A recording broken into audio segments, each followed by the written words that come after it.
Hi, friends, and welcome to the By Faith podcast. My name is Christine Hoover, and I'm so glad you're here. This season on By Faith, we are talking about the ins and outs of vocational ministry. As many of you know by now, I have a new book coming out in March 2022 called How to Thrive as a Pastor's Wife. One of the challenges of writing for pastors' wives is that we are all so different and we approach our roles differently. In other words, no ministry wife is the same, and so we need resources that give us various perspectives to help us run the race God has marked out for us. In my first book, The Church Planting Wife, I included interviews with various church planting wives. With my new book, I decided to do the interviews here instead, so you can hear their voices and stories in detail and learn from the insights of other women. I am so excited to share these conversations with you, and you can find out more about the book at howtothriveasapastorswife.com. Most of our episodes this season will focus on life from a pastor's wife's perspective. We've already talked about friendship and bivocational life, and in the next few weeks, we're going to talk about spiritual and emotional health for the pastor's wife and church hurt and church conflict. But I also plan to sprinkle in episodes with women who are serving in vocational ministry in different capacities.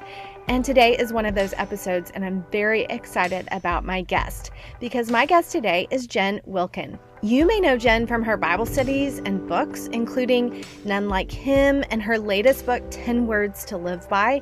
But Jen also serves as the executive director of Next Gen Ministries and Resources at the Village Church in Flower Mound, Texas. I asked her to join me today to talk about women in the church who have the gift of leadership. She shares her own origin story, how she got where she is today, what her greatest challenges are in leadership, and what she wants the church to know about men and women serving together. Here, friends, is my conversation with Jen Wilkin. It is my privilege to welcome Jen Wilkin to By Faith. Hey, Jen. Hey, how are you, Christine? I'm good. I'm so excited to see you and get to chat with you today. We're going to chat about some pretty easy stuff. Leadership, women in leadership. Here we go. Okay. I know most people who are listening know you, but I'd love for you to introduce yourself and your family, where you're serving. Okay, sure. I am married to Jeff for 29 years almost, and we have 4 children who were born to us, and then a 5th child who we got when she was a senior in high school. And she is great. And all of our kids are between the ages of 25 and 21. So the youngest is finishing up his senior year of college. We're about to be college free, and we are expecting a grandchild in the near future. So yeah, so life stages rushing upon us one after another. And I serve at my local church, the Village Church. I am responsible for Next Gen Ministries, for family ministry, and also for the Village Church Resources. And I also teach the women's Bible study, oversee the curriculum writing team, and that's always probably going to be my favorite thing. Yes, I saw y'all are doing Romans this fall. We are. Yeah, we are. And I was like, what could be hard about that? Oh, yeah, pretty much everything. I know. Let's just dive into the hearts. Good. Yeah. Are y'all doing Romans all in the fall, or will you divide it into 2? It's two semesters. Yeah. That's amazing. Yeah. And I know everyone listening is going to say, well, how do I get that curriculum? Because y'all aren't doing it online this year. No, we're not putting them out in real time as we did during COVID. We did that as just, a way to help churches get resources in a time that was really difficult to do so. But we will make them all available once we have a chance to complete them here. Actually, people should be happy that we're not giving them the first iteration, because there's always typos and weirdness. And so we'll work out all the kinks for you and then make them available as soon as they're ready from the editing process. I'm so glad, because I actually used y'all's. I went through during COVID year, Proverbs, Psalms. I loved it. And I loved that y'all did that, put stuff out. Y'all are cranking out really good curriculum over there, and you're in charge of all of that. So thank you. Yeah. Oh, I'm glad it was helpful. You didn't even mention that you write books, that you speak. I mean, again, people probably know that, but you're doing a ton of stuff. And I think sometimes when we see somebody in the spot they're in, at least for me, I always wonder, how did that person get to where they are? Because you didn't just suddenly pop up at this stage in your life in the spots that you're in. You've been serving faithfully for a long time. So I would love to hear kind of your, origination story. Like how did you get to where you are? Yeah, I know that it would probably be reassuring to people to hear that I plotted out a life plan and then executed it flawlessly, but that has not been my story. I started serving in my local church after my first child was born. So I've been in some form of local church, fairly public ministry now for, almost 25 years. And I was just looking for a way to plug in and meet people. And I was learning that I had a teaching gift. You and I were talking earlier about our time at Texas A&M, and my first job that I absolutely loved was being a tour guide at Texas A&M. You were? Oh my gosh! Yes, I was an evangelist for Texas A&M before I ever, but it took me a while to realize, oh, there's something bigger there, than just, in the sense of like, oh, I loved the school and I loved the message of it. But what if there was an even better message that I loved that I could devote my life to sharing with people, And so that wasn't all clear to me until I started to get into the local church and find opportunities to teach, or they kind of found me because I was a terrible small group member in my Bible study. I was talking too much. And I think that one of the leaders recognized, that was probably a sign that there was a teaching gift there. Thank the Lord, because she could have just said, "You're annoying, go home." And I started to have some opportunities. But everything that I was doing, was volunteer until I wrote a letter to our church saying, "Hey, you're cycling through women's ministry leaders because it's an unpaid position and this is a big church and they don't have, a volunteer doesn't have the amount of time to give to this. And it's not sustainable. You're not building any economies of scale because it's always a new leader." And so they received my letter and asked me to come in and meet with them. And then they offered me a job. I was stunned. My kids were 5, 4, 3, and 1 at that point. So I was unemployable on so many measures. And yet they said, "We want to make this work however we can for you." And I look back at that now and I think, so that would have been, around 2002. And I think I'm so grateful to that executive pastor who said, "This is a life stage that does make this hard, but we want to find a way to make it work because we see that you have a value that you can add to the organization." A lot of churches are just now starting to ask those questions about getting women plugged into the org chart. So that's kind of where it started. And then we ended up moving up to Dallas to be closer to family in 2007, after I had served as the women's ministry director at that church in Houston for 5 years in a part-time capacity, and got to the Village. And the Village did not have women's ministry. In fact, they did not want to have women's ministry. And I remember, and I didn't know anything about the Village when we got here. We didn't know who Matt Chandler was or anything like that. We were just looking for a church in our community. And someone had said, "Hey, you should try this one out."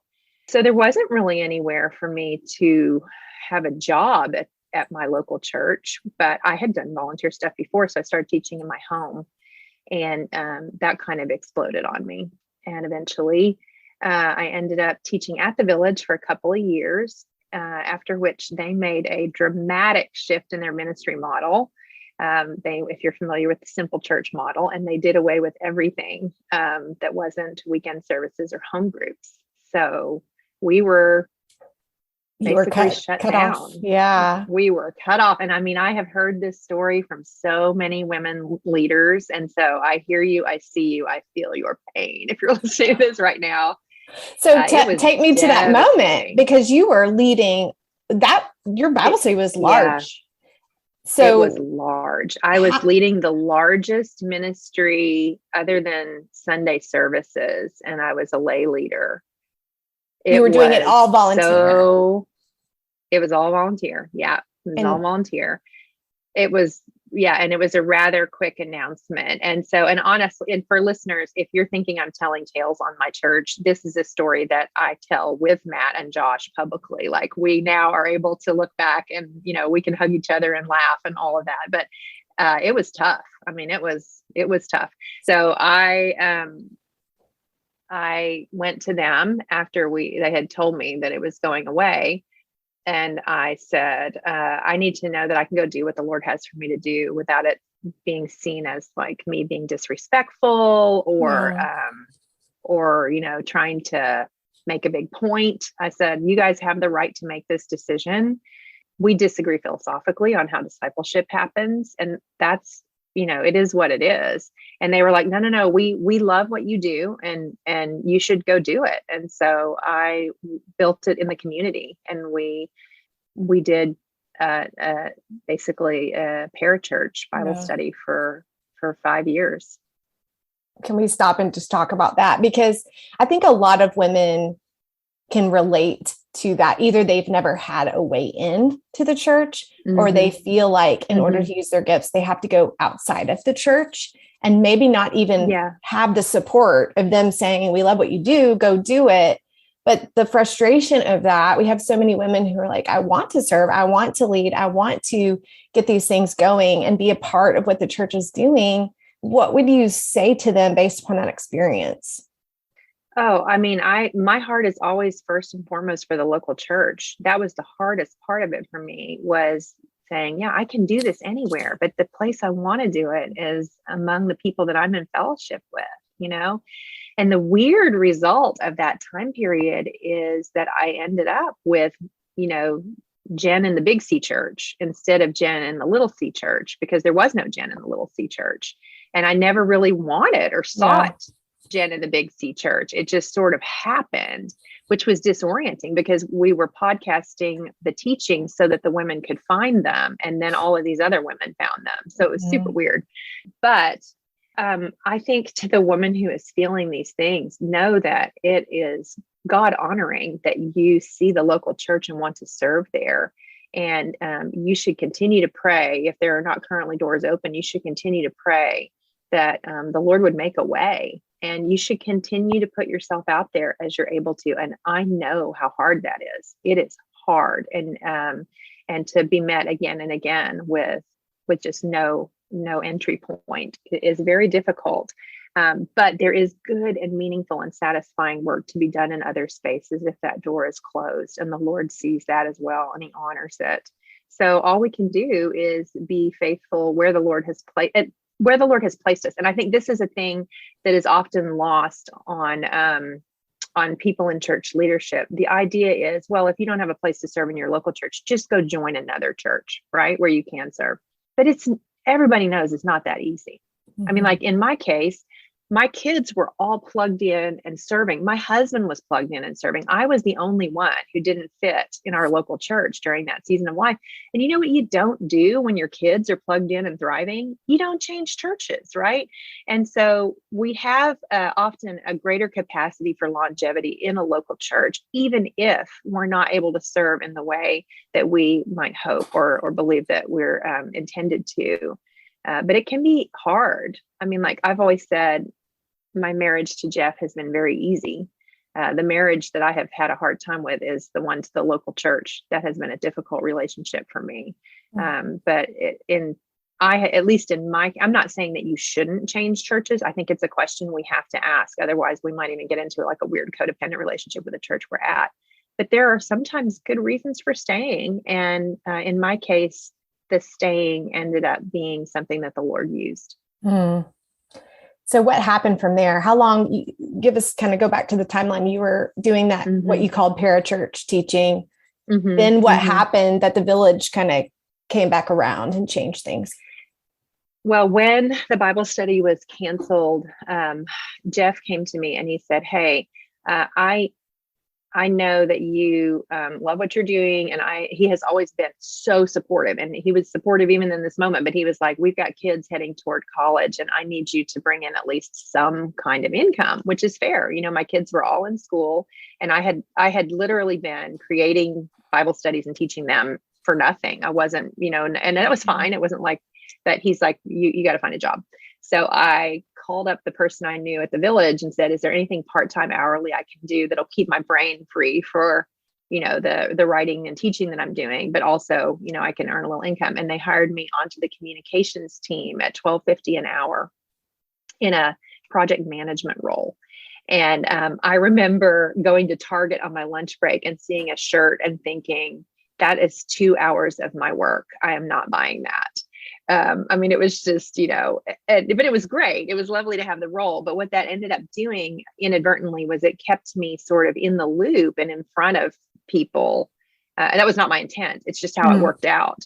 And so I was in that part-time role I had been in it, I think, for 4 years. And I was just about to quit because the parachurch version of me was taking so much time that it was like, okay, I got to bite the bullet. I got to form a nonprofit and figure out a way, or whatever, a 401c3, and figure out a way for this to generate income, because it was generating no income. We had not even tried to make it do that. So I was about to quit. And then I see a video of JT English, who the church had just hired. He was talking about the importance of Bible literacy in the local church. And I was like, I had two simultaneous thoughts. One was, are you kidding me? A 29-year-old dude, that's who you can hear this from. And the other was just hope. Just like, could the Lord do this for my church? Just what a gift it would be. And that really was the dominant feeling I had. JT eventually came and found me in the comm suite and said, hey, what are you doing over here? And I was like, I'm doing my job. And he said, well, why don't you come work for me? And we figured out a way to get the Bible study back. We were meeting across the street at the Methodist church. No way. Seriously? Yeah, 850 women, most of them village church women. So we were able to move it back into the local church. We've built out the Bible study now for men and women, which is just one of the most beautiful things that has happened in all of this. And rolled back into the village. And I got to serve I finally got to serve in the local church. That's amazing. So JT was the one who kind of pulled you in and were like, what are you doing? Let's do this. Well, and basically, what had happened, the life cycle of the simple church model is pretty rough, because you hit a point where you realize, oh gosh, home groups can't do all the things we need them to do. And we put all of our eggs in one basket. And thankfully, the village got there pretty quickly. And so they were ready to correct the problem. And there I was, ready with a solution right across the road. Yeah. Oh, I'm so glad. Well, did you ever have any conversations? I'm a fly on the wall. I'd love to be a fly on the wall with Matt, Chandler, and Josh, when they realize, oh, we've kind of put you out to pasture for a while. And now, what a blessing you are to our church. Have they come back around? Oh, yeah. I think the way that they see it, and this is not, we see it a little differently, but I think the way they see it looking back, and this is valid, is, hey, our church was exploding numbers wise. And we didn't, we were trying to come up with something that was scalable and simple to address the discipleship concerns that we had.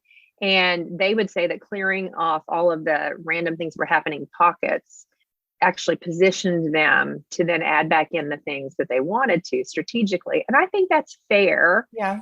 From my vantage point, I'm like, well, I wish you could have cleared off everything but the thing that was actually functioning and healthy, but I get it. And I never want to dismiss the enormous pressure they were under at that particular stage. You got to think about, during that season, well, right before we started women's Bible study was when Matt had his seizure. So he, at that point, he's going through chemotherapy. It was a time. There was so much happening around here that I don't look back and go, why were they such morons? I really look back on it and say they were doing what they knew to do in the moment. Yeah. And I had clarity on one piece of the puzzle, but they had to look at all of the pieces of the puzzle. Right. And so, they made a different decision than I would have made. But we all feel thankful that we stuck it out. And I think the larger C church is thankful to you, because y'all been an example to other churches. And we're going to talk some about women in leadership. But I think about those years. I don't know how long the years were where you were teaching at the Methodist church across the street.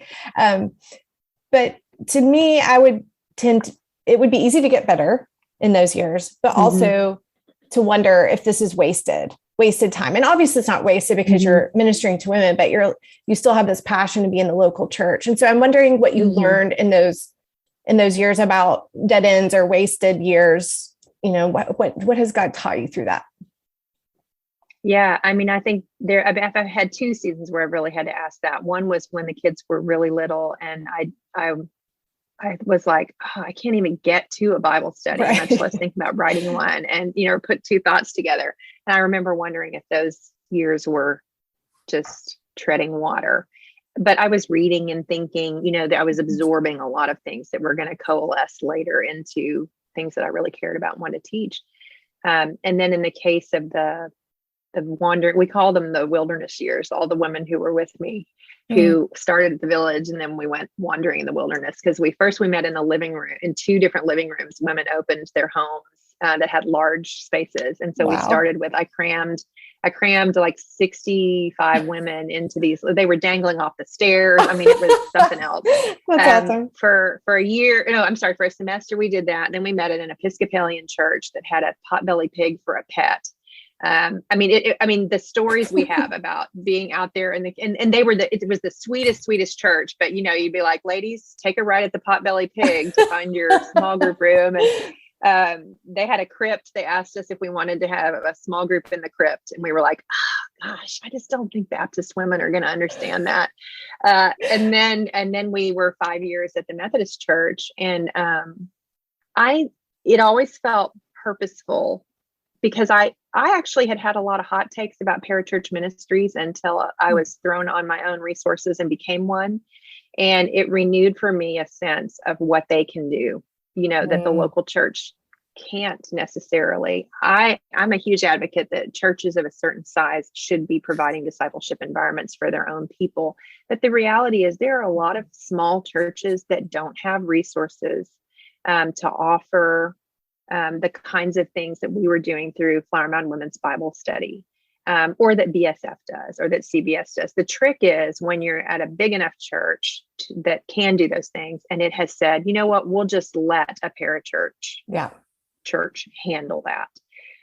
So I learned a lot of lessons about what parachurch can and can't do. And I learned what I had suspected, that I think a lot of women lead parachurch organizations precisely because the barriers to entry are so difficult in the local church. And I don't think those women gave up easily before they started parachurch. Yeah. And then, I think it was all still a usable learning curve for when we moved back into the local church. And one of the hardest parts was that I had autonomy. When I was at the Methodist church, we did things exactly how we wanted to. And when you move back into the local church, it's an act of trust. Because you are going to be in submission to a calendar that is filled with a lot of things, and you're going to be responsible for someone else's money. And, it was all of those kinds of things. Yeah. But worth fighting through. Yes.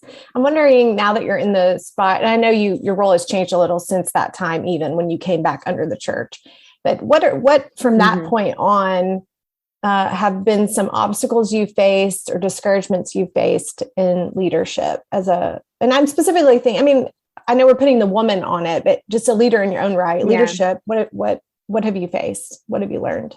Well, the woman thing did have a lot to do with it, not because I always like to point out that there are no villains in my story. There was no one who was like, you know what, we hate women and we don't want women to be in certain spaces. No one was like that. And now I'm not saying that those people don't exist, but they didn't exist at my church. And I would say they didn't exist at my last church. But I will say that because our leadership structures have been typically all male or almost entirely male, that many of the systems that are in place just make it hard for women to be able to function as peers in those spaces. And I just like to clarify before we talk about women in leadership that I am at a complementarian church. We believe that the role of pastor elder is reserved for qualified men, and we specify what those qualifications are. There's a real actual process for determining what that is. We do not believe that all women submit to all men. We believe that men and women submit to elders in the church. those are designations that took us a while to get to. I wouldn't say that we necessarily wouldn't have been there philosophically at an earlier point, but our practice did not demonstrate that at the village. And we had to encounter heartbreak before we could come to terms with it. So at the time that I'm being hired by JT, we had a very public care case that went south. And because I had visibly moved from leadership in the local church to leadership in parachurch, a lot of the tender stories of women had found their way to me, because I think women thought, oh, she's had a hard season here. She'll be able to hear my hard thing. And it's nothing that would surprise anyone now. It was stories of women who were, maybe they were in an abusive marriage, but they didn't feel like they could speak up about it in a meeting that they had with church leadership because it was all men. Or, I mean, they're honestly looking back and realizing that this is a typical scenario people can recognize now is heartening to me, because at the time it was just being missed in many, many churches. And so while it was a hard providence that we had this public failure happen where we mishandled a care case, it was the Lord's kindness to us, because we started moving on fixing this problem. Honestly, before anybody had heard the phrase "Me Too," and we because it was devastating to our leadership that this had happened in our church. And so I was able to have a voice into that, I and some other women, and we became trusted allies through that. But for me, it was critical that I could not be the most visible female at our church next to Lauren Chandler if we were a church that was going to mishandle these things. It was going to harm women unintentionally. Yes. And so we took 2.5 years to write a paper on women in ministry. It was an arduous process. It's the hardest thing I've ever had to be a part of, ever. I did not want to do it.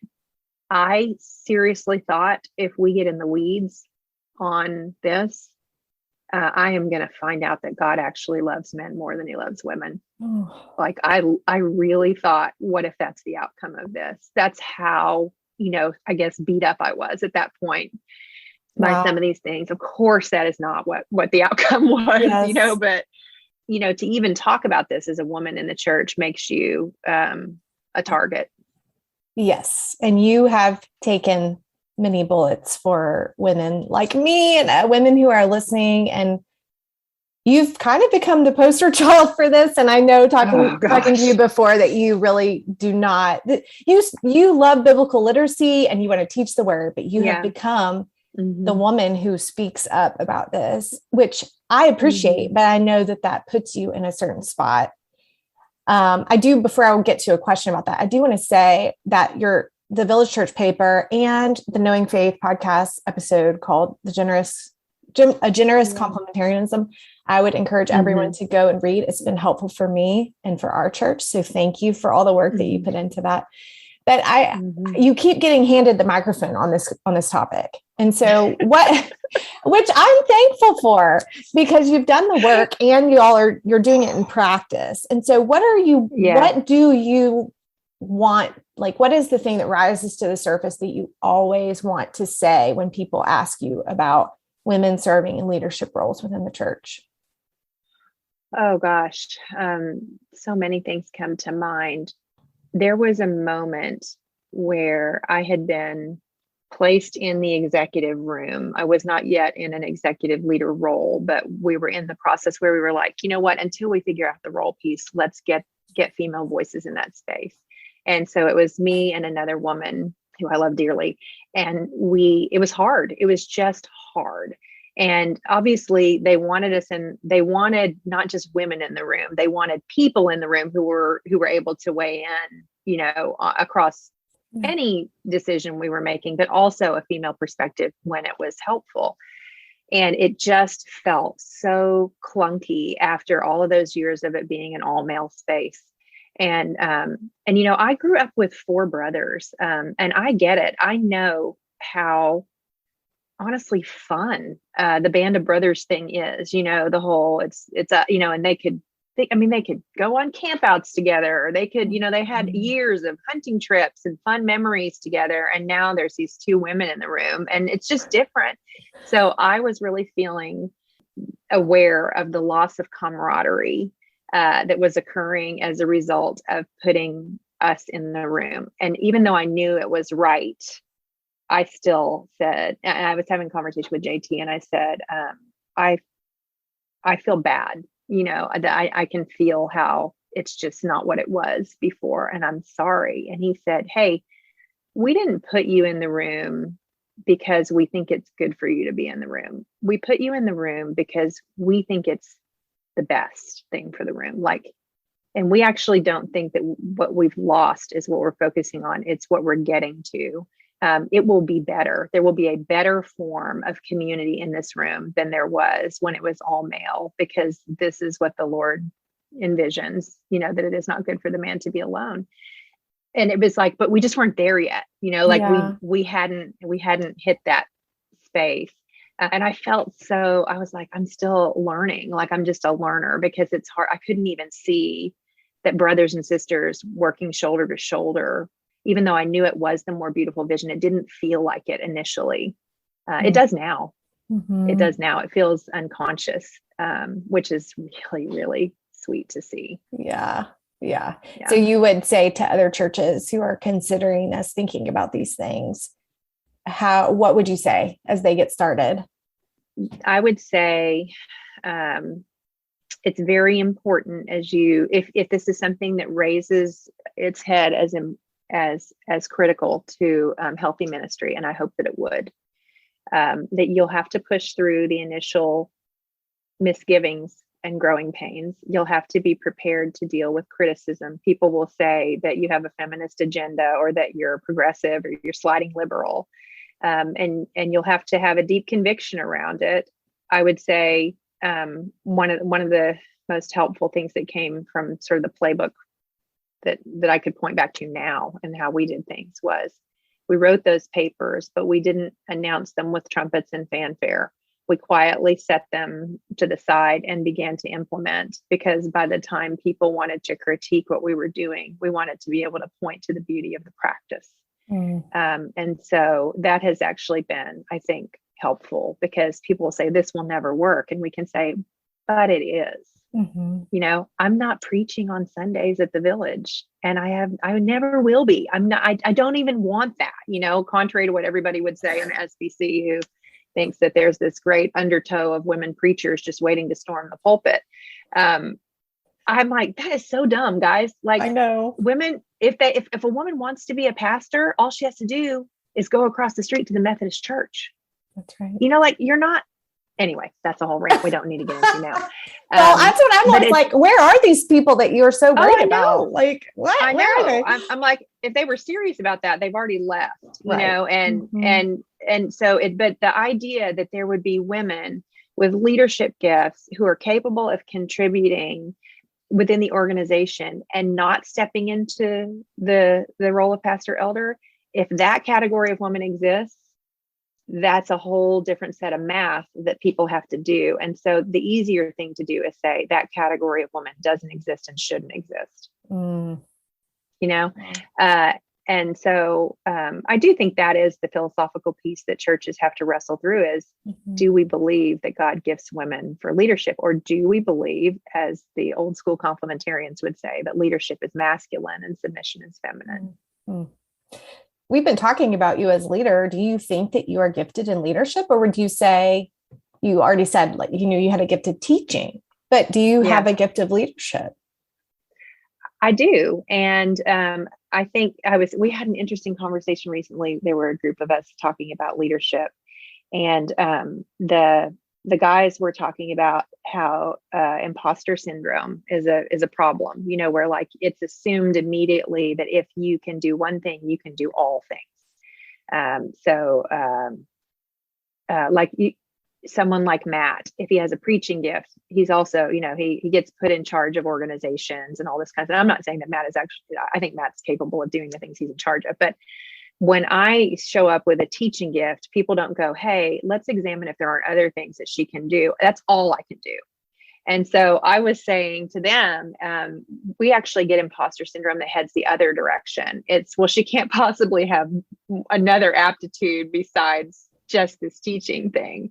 We are, I think, perpetually underestimated, whereas male leaders are perpetually overestimated. And neither of those is a healthy scenario. It's just a different set of challenges to deal with. And so in my case, I was trusted and recognized as a teacher, but then, it was like, but can she lead? But can she lead? And I had to say, guys, do you realize I've been leading? Like, I've built this organization.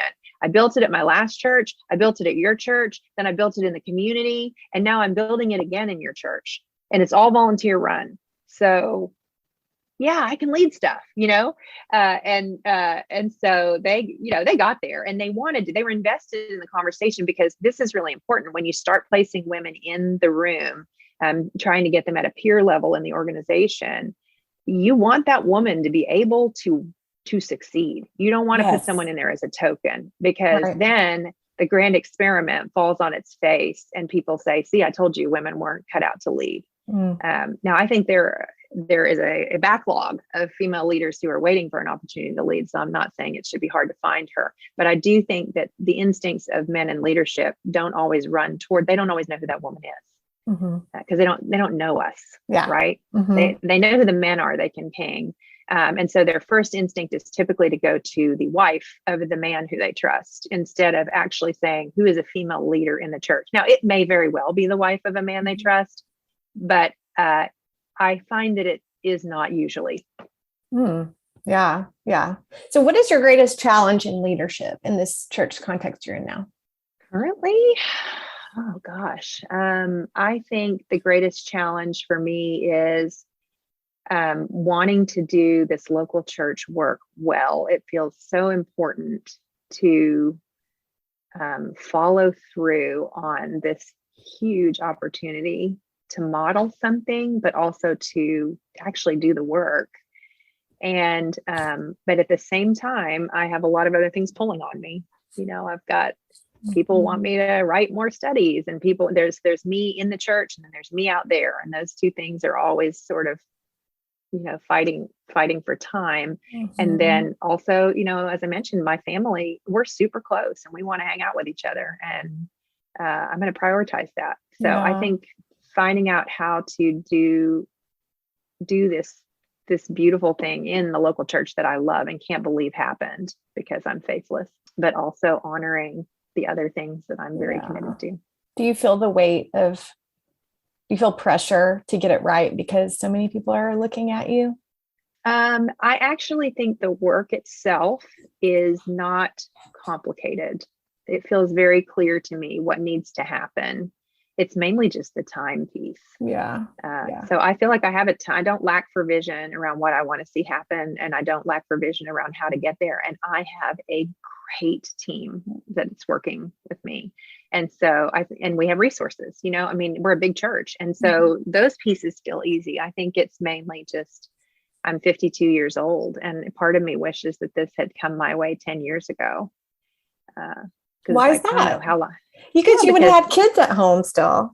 I know, but now I'm going to be an old woman by the time all of this finally starts to turn. Oh my gosh.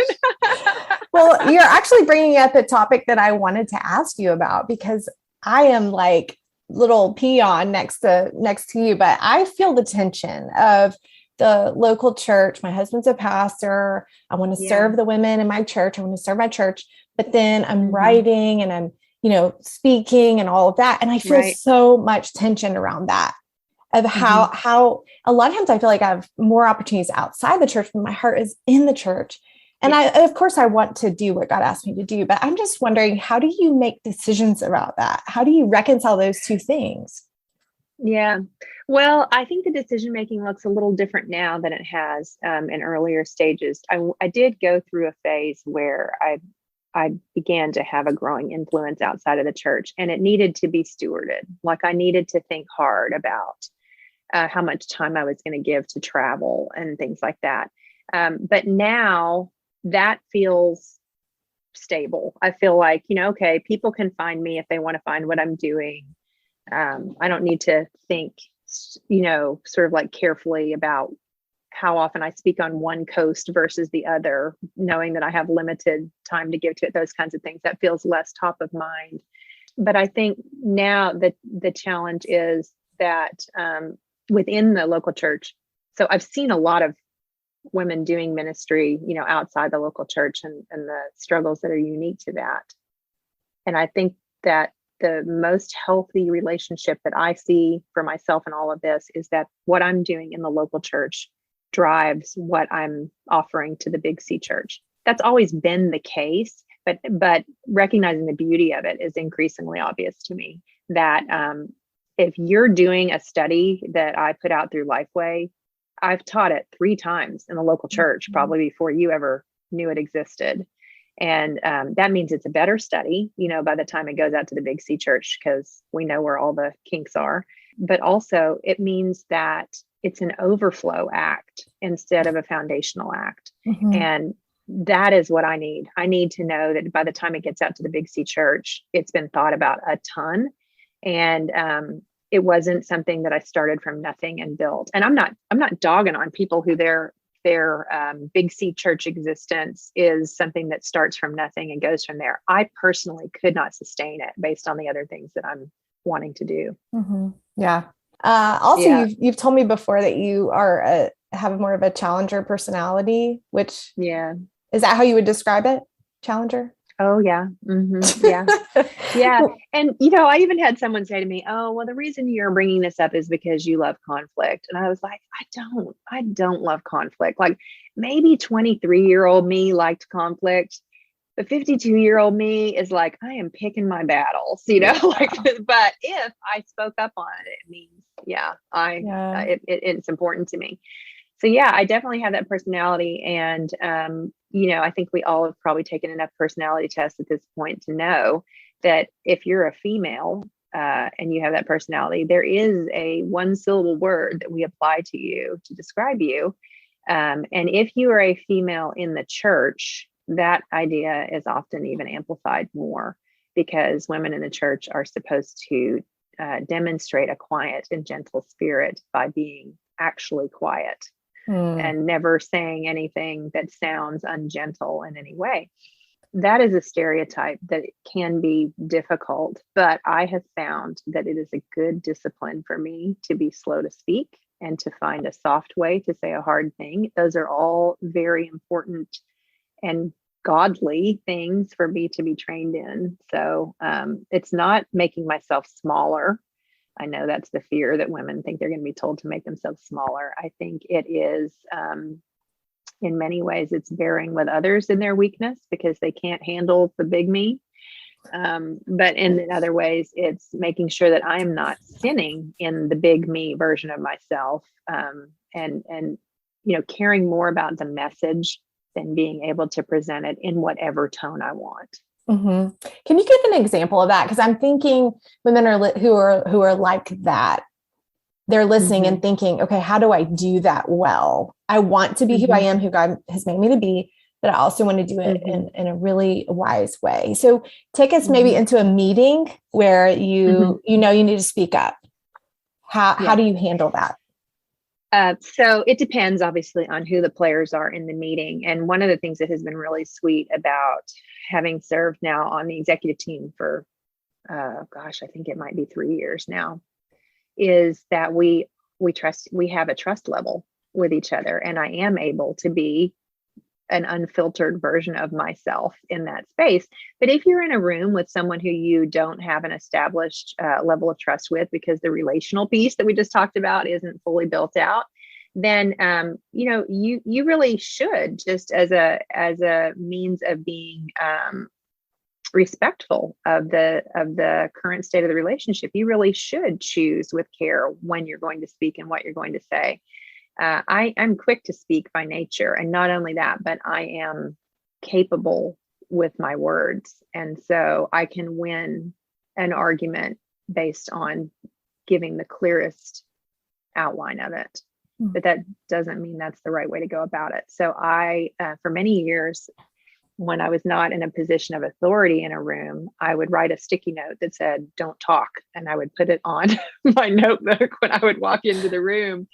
And I never regretted reading the note. I didn't always adhere to the note.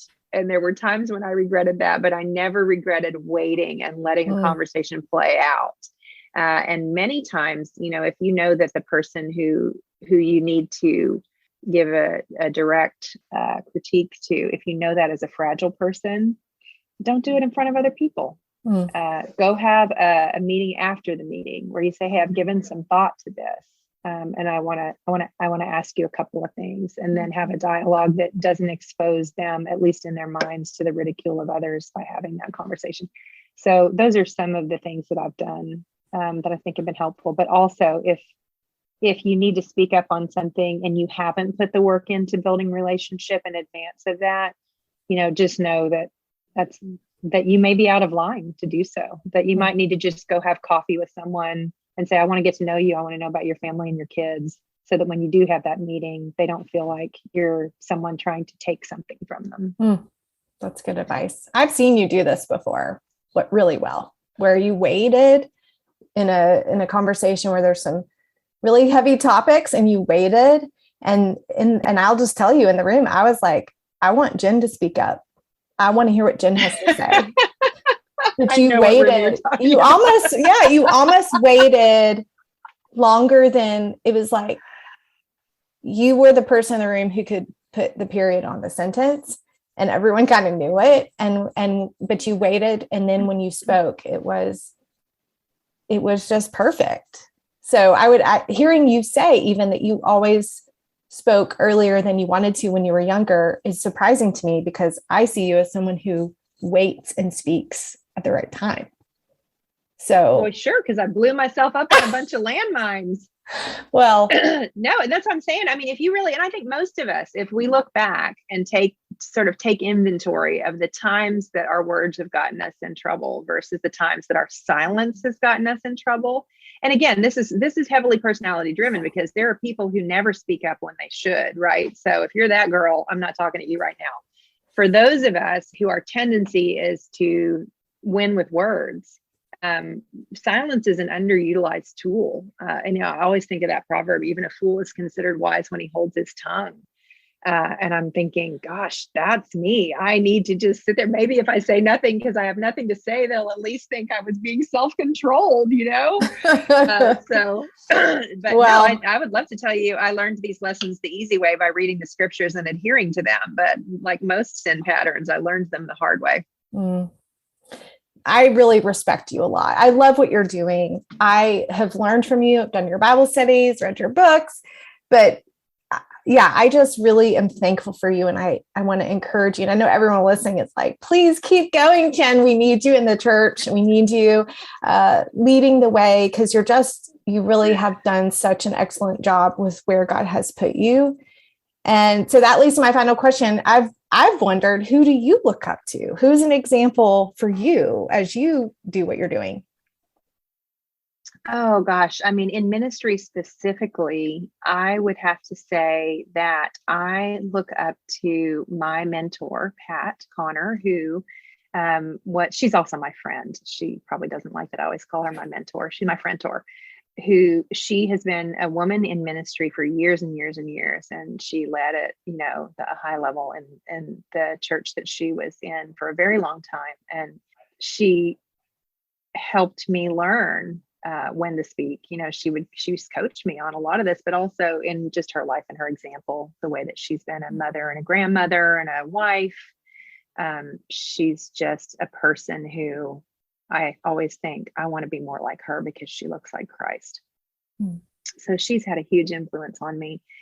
In the public sphere, I know that it is, people lose their minds when you say this, which is ridiculous, by the way, but Beth Moore has been a person who persevered, and she talked about someone who has held their tongue. And it's kind of fun to see later in life, Beth Moore, where she's now more free to speak than she perhaps was in the first 20 or 30 years. And so, no, do Beth and I always teach and think the same things, from a theological standpoint? No, I mean, I could say that about a lot of people. And I respect her as a woman who has spoken up when it mattered most. You know, she spoke up on the abuse issue, and who has modeled steadfastness as a woman in the public sphere in ministry. I cannot even imagine the stories. I'm like, I hope she writes a memoir, but I also am not sure if the world could handle it, you know?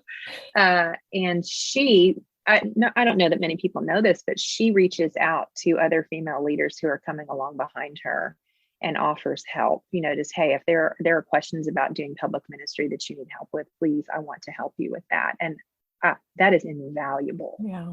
And so kind. This is a woman who has plenty to do, you know, so. Yeah. Oh yeah. She's leaving great. a legacy. That's for sure. Well, thank you for joining me today, Jen. I just love hearing your insights, and I know it's going to be so helpful for people listening. So thank you for your time. I loved getting to be on, Christine. Friends, thanks so much for listening to By Faith. I hope you enjoyed this episode with Jen. As always, you can find resources and links in the show notes for any episode on your podcast platform or on my website, christinehoover.net. I've also recently created a website where I've collected all of my writing, podcast episodes, and books for women in ministry, and you can find that at howtothriveasapastorswife.com. That's the name of my new book.